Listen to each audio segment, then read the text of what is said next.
My name is Evelyn, and I am 28 years old living in the vibrant and often sweltering city of Austin, Texas. For those who have never been to Austin during the peak of summer, let me tell you that it is an experience that stays with you. The heat rolls off the pavement in visible waves, and the humidity makes it feel like you are walking through a warm bowl of soup.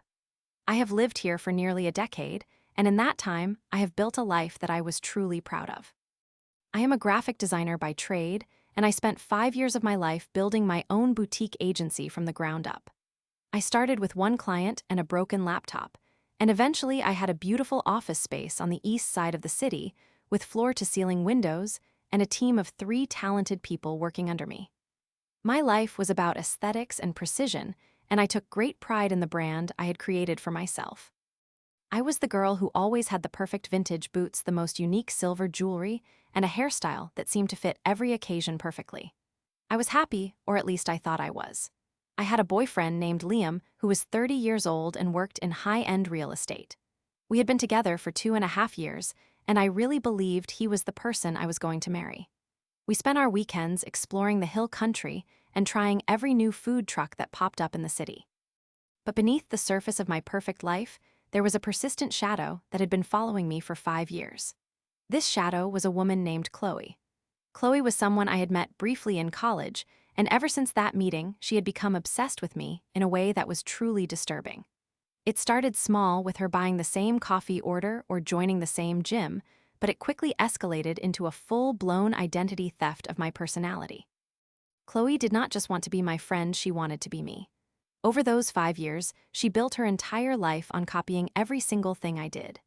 If I posted a photo of a new motorcycle I had bought, she would go out and buy the exact same model and color a week later.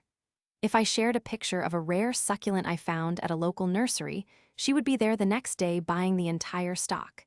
She even went so far as to copy my company. I call my agency Evelyn Design, and she started a company called EV Design aiming in the exact same creative direction, just with a slightly different name. She friended my old high school friends on social media and tried to convince them they had always been close. She was known among those who really knew her to be a complete psychopath, but to the outside world, she just looked like a very dedicated fan of my style. I tried to ignore her for years because I thought that giving her attention would only fuel her fire. I was wrong. The problem started to reveal itself in the small things. Liam started coming home late, and his excuses were becoming thin. He would say he was closing a big deal in Westlake, but he would come home smelling like cheap perfume and cigarettes, which was strange because neither of us smoked. I began to notice that he was being very protective of his phone, which was a huge red flag because we had always been open with each other. One night while he was asleep, I saw a notification pop up on his screen from a name I did not recognize. But when I looked closer at the profile picture, my heart stopped. It was Chloe. I felt a cold chill run down my spine despite the Texas heat outside. I did not confront him immediately because I wanted to see how far this went. I started paying closer attention to his movements, and I realized that he was not just cheating on me with a stranger, he was cheating on me with the woman who had been stalking me for half a decade. She had finally achieved her ultimate goal, which was to take the most intimate part of my life for herself. She did not want Liam because she loved him, she wanted him because he was mine. The betrayal felt like a physical weight in my chest, making it hard to breathe. I felt foolish for thinking my life was stable. I felt like I was losing my mind because everywhere I looked I saw her influence. She was posting photos in the same outfits I wore the week before, but now she was doing it from the passenger seat of Liam's car. She was weaponizing her obsession to destroy my happiness. I tried to talk to Liam about it one evening after he came home late yet again. I asked him if there was anything he wanted to tell me, and he just laughed and called me crazy. He said I was being paranoid because of my history with Chloe and that he would never even look at someone like her. He gaslit me for weeks, making me feel like I was the problem. He told me that my work stress was making me see things that were not there. But I knew the truth. I had seen the messages, and I had seen the way she looked at me from across a crowded coffee shop with a smirk that said she had already won. The low point came when I found out they had been laughing about me behind my back. They had a group chat with some of her enablers where they mocked my clothes, my business, and my personality. They called me the original and her the upgrade. I felt like I was being erased from my own life. I spent nights crying on the bathroom floor, wondering how I could have been so blind. I felt small and powerless, and for a moment, I considered just giving up and moving away from Austin entirely to start over where she could not find me. But then I remembered who I was. I was the woman who built a business from nothing. I was the woman who had actual talent while she only had the ability to mimic. I decided that if she wanted my life so badly, she could have the consequences that came with it. I began my plan by reaching out to some people I knew from my past who had also been burned by Chloe. I found out that I was not the only one she had targeted. It turns out that Chloe had a very dark history that she had worked hard to hide behind her curated social media presence. I got in touch with a former best friend of hers who was more than happy to talk after Chloe had stolen money from her years ago. This friend told me everything. She told me about Chloe's history of substance abuse, her secret drug debts, and most importantly, she told me about a string of victims that Chloe had hurt in the past. It turns out that Chloe was not just a copycat, she was a predator. She had a history of lacing people's drinks at clubs and taking advantage of them while they were passed out. She had photos and videos on her phone that she used for blackmail. My plan started small, but it was calculated. My best friend was actually the one who suggested the first move. Chloe was working a temporary job at a fast food place because her own copycat company was failing miserably. My friend went through the drive-thru, and Chloe was her server. Chloe, being the arrogant person, she has decided to slip her phone number into the bag, along with a note that said, "Call me for a good time." My friend did not call her, but she did take a photo of the note and the bag. We wrote a scathing review and plastered it on every single review site we could find. We mentioned her name specifically and pointed out her unprofessional conduct. Within 24 hours, the management saw the reviews and she was fired on the spot. It was a small victory, but it was only the beginning. Next, I decided to address the more serious allegations. I helped the victims that Chloe's former friend had told me about to find their voices. I supported them in going to the authorities and sharing their stories of what she had done to them at clubs and parties. One of her own friends, who was tired of her lies, accidentally slipped up and gave me the names of more people she had hurt. I reached out to every single one of them and offered them my support and the resources they needed to come forward. The attention on her started to grow, and it was not the kind of attention she wanted. Her family, her friends, and even Liam's social circle began to hear the whispers of her true nature. But the best part was yet to come. Once the authorities started looking into her, they found a treasure trove of illegal activity. Her friends who had once protected her began to turn on her to save themselves. They exposed her drug debts and the fact that she had been lacing drinks with dangerous substances. They even told the police about the evidence she proudly saved on her phone. She had photos of people passed out and videos of assaults that she thought made her powerful. It was disgusting, and it was exactly what the police needed to wipe the floor with her. While all of this was happening, Chloe was also trying to get a job at a major creative firm in Austin that I happened to have a very close relationship with. My colleague, who was in charge of hiring, received her application, and he called me laughing. He knew the whole story because I had kept him in the loop. He sent her a very unprofessional but hilarious email denying her application. He pointed out that she only had single grades on her transcript and that she was not a fit for their high-level work. In the words of my colleague, he told her that she should just put the fries in the bag and continue to work in fast food because that was the only place her skills were useful. It was a brutal blow to her ego, and it felt amazing to hear about it. Now it was time to deal with Liam. I had been saving every single chat log, every photo, and every piece of evidence of his cheating. I knew he was still seeing her even as her life was falling apart. I waited until the perfect moment when he was at his most comfortable. I did not confront him with a screaming match. Instead, I took all the evidence and sent it to his parents. His parents were very wealthy and very traditional people who lived in a massive house surrounded by wealthy neighbors. They had always treated me like a daughter, and they had no idea what their son was really up to. I sent them a long letter explaining that they were great parents and that they had done nothing wrong, but that their son was simply not a great human being. I included the videos of him with Chloe at clubs when he was supposed to be at work and the messages where they laughed at me. The fallout was immediate. His parents were so embarrassed and angry that they kicked him out of the house. He had been living off their money for years while acting like a big-shot real estate mogul, but in reality, he was just a spoiled child. He ended up having to move into a tiny apartment in a very rough part of town that he could barely afford. He lost his fancy car and his lifestyle disappeared overnight. He tried to call me and tell me that I was a piece of garbage, but I just blocked his number and went about my day. I was not finished yet, though. I wanted to make sure that they both felt the full weight of what they had lost. While Chloe was dealing with legal battles and Liam was struggling to pay his rent, I decided to focus on myself. I continued to grow my business, and I made sure to document my success on social media, where I knew they were both still watching me from their burner accounts. My ex was now a doom scroller who spent every waking moment on TikTok living in a dark room and drinking heavily. She had no job, and she barely ever went outside because everyone in town knew what she had done. I had once been the person who had to pry her out of bed to get her to go to work or do anything productive, but now she was someone else's problem. She still tried to do the look at me thing whenever she did go outside, but I loved to kill her joy with my pettiness. For example, she posted a photo of her going to a small city about 20 miles away trying to make it look like a grand adventure. The very next day, I posted a series of photos of myself in Greece, which was her dream destination that she had talked about for years. I was staying in a luxury villa overlooking the ocean, eating the finest food, and looking better than I ever had. I knew it was killing her to see me living the life she wanted while she was stuck in a slum. The poetic justice was that she had tried so hard to steal my identity that she ended up with nothing of her own left. She had no original thoughts, no original style, and now she had no future. The authorities eventually finished their investigation, and she was faced with the reality of her actions. Her reputation was ruined, and she was a pariah in the city she had tried so hard to conquer. Liam was no better off as he was stuck in a dead-end job and realized that the woman he left me for was a monster.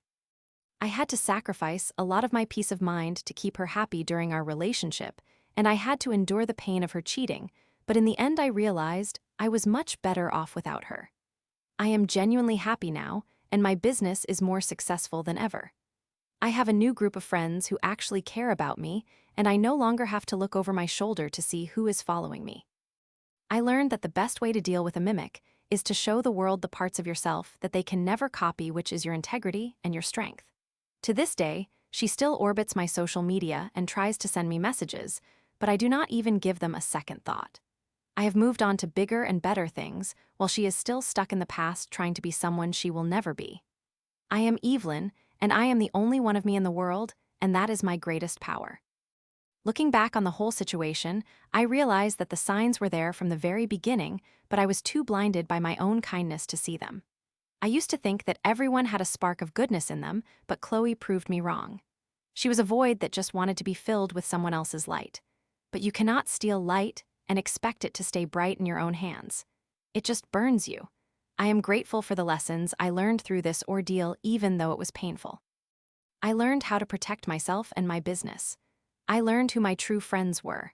And most importantly, I learned that I am capable of standing up for myself and taking back what is mine. My agency is thriving, and I have even started a mentorship program for young women who want to start their own businesses. I want to make sure that they have the tools and the confidence to succeed without being intimidated by people like Chloe. Austin is still hot, and the humidity is still a struggle, but I love this city more than ever because it is the place where I found my true strength. I am currently planning my next trip, which will be to Japan, and I am sure I will post plenty of photos for certain people to see. I am living my life for me and no one else. The story of my revenge is not just about what I did to them, but about what I did for myself. I chose to stop being a victim and start being the architect of my own happiness, and that is the most satisfying victory of all. I sometimes think about that final email my colleague sent to Chloe telling her to put the fries in the bag, and I cannot help but smile. It was the perfect ending to a long and exhausting chapter. She wanted my life, but she could not handle the work that went into it. She only wanted the rewards without the effort. And in the end, she got exactly what she deserved, which was a front row seat to my success from the shadows of her own failure. I am finally free, and it feels better than I can describe in words. I have reclaimed my name, my style, and my heart. And as I sit here on my balcony watching the sun set over the Austin skyline, I know that the future is bright, and it is entirely mine to create. I have no more room in my life for mimics or cheaters. I am surrounded by authenticity, and that is the greatest luxury of all. My story is a reminder that you should never let anyone make you feel small or replaceable, because you are the only person who can live your life. And if someone tries to take it from you, make sure they realize just how heavy that burden can be. I am Evelyn, and I am proud of the woman I have become through the fire. The end of that relationship was the beginning of my real life, and I would not change a single thing about how it turned out. I have found my peace, and I have found my power. And that is the ultimate revenge. I will continue to grow and evolve and leave the shadows behind me where they belong. The Texas sun may be intense, but it cannot compare to the fire I have inside of me now. I am moving forward with a clear head and a happy heart, knowing that I did what was right for me and for all the other people Chloe had hurt. Justice was served, and it was served with style. I am 28 years old and my life is just getting started, and I cannot wait to see what the next 28 years have in store for me. I am done looking back, and I am only looking forward to the next adventure. I hope that anyone else who finds themselves in a situation like mine remembers that they have the power to change their story too. You do not have to be a character in someone else's drama. You can be the hero of your own. And once you realize that nothing can stop you, I am living proof that you can come out the other side of a betrayal stronger and better than before. I am whole, and I am happy, and I am home. The city of Austin has been the backdrop for my greatest struggle and my greatest victory, and I would not want to be anywhere else. I am ready for whatever comes next, and I know I can handle it with grace and grit. That is the Austin way, and that is my way. I am Evelyn, and this is my story of reclaiming my life from the people who tried to steal it. It was a long road, but I made it, and I am better for it. I am standing tall, and I am not looking back. The past is gone, and the future is waiting for me, and I am going to meet it with a smile on my face and my head held high. I have everything I need right here within myself, and that is a feeling that no one can ever take away from me again. I am free. I am strong. I am Evelyn. I often walk through the streets of downtown Austin, now feeling a sense of peace that I never thought possible during those dark months of discovery and retaliation. I see the same coffee shops, the same parks, and the same familiar faces, but everything looks different to me now because I am different. I am no longer looking over my shoulder wondering if I will see a ghost of myself walking toward me. I am confident in my own skin and in the life I have carved out for myself. My agency has taken on several new projects that are more creative and fulfilling than anything we have done before. My team is more unified, and we have a culture of honesty and transparency that I value above all else. I think about Liam sometimes not with anger, but with a sense of pity. He traded a life of stability and true love for a hollow imitation and a world of legal trouble and financial ruin. He had everything a person could want, but his own ego and lack of character led him down a path of destruction. I wonder if he ever sits in his small apartment and thinks about the mistakes he made, or if he is still blaming the rest of the world for his problems. But honestly, his thoughts do not matter to me anymore. He is a closed chapter in a very long book. Chloe, on the other hand, serves as a constant reminder of why authenticity matters. Her story is a cautionary tale of what happens when you spend your life trying to be someone else instead of finding out who you truly are. She lost everything because she was never anything to begin with. She was just a collection of stolen traits and borrowed moments. I hope that the people she hurt find the same peace and resolution that I did. I hope they know that they were not to blame for her actions.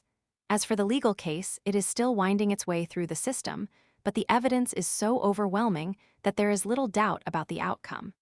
The community in Austin has been incredibly supportive as the truth came to light. I have had people reach out to me that I have not spoken to in years just to tell me they are proud of me for standing up for myself. It turns out that my instincts about her being a psychopath were not just my own. Many people had felt that something was off about her, but were too afraid to say anything.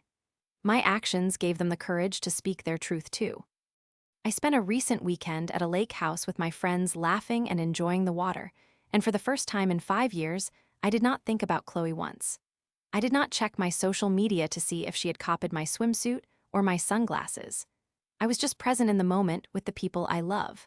That is the real victory. It is not just about making the people who hurt you pay, it is about reaching a point where they no longer have any power over your emotions or your time. I have achieved that, and it is the most valuable thing I own. I am Evelyn, and I am 28, and I am living my best life in Austin, Texas. The journey was long, and the path was difficult, but I am exactly where I am supposed to be. I am the designer of my own destiny and the author of my own joy. I will continue to build my business and travel the world and be the best version of myself. And I will do it all with the knowledge that I am original, and that is something that can never be stolen. I look forward to the coming years with excitement and a sense of wonder.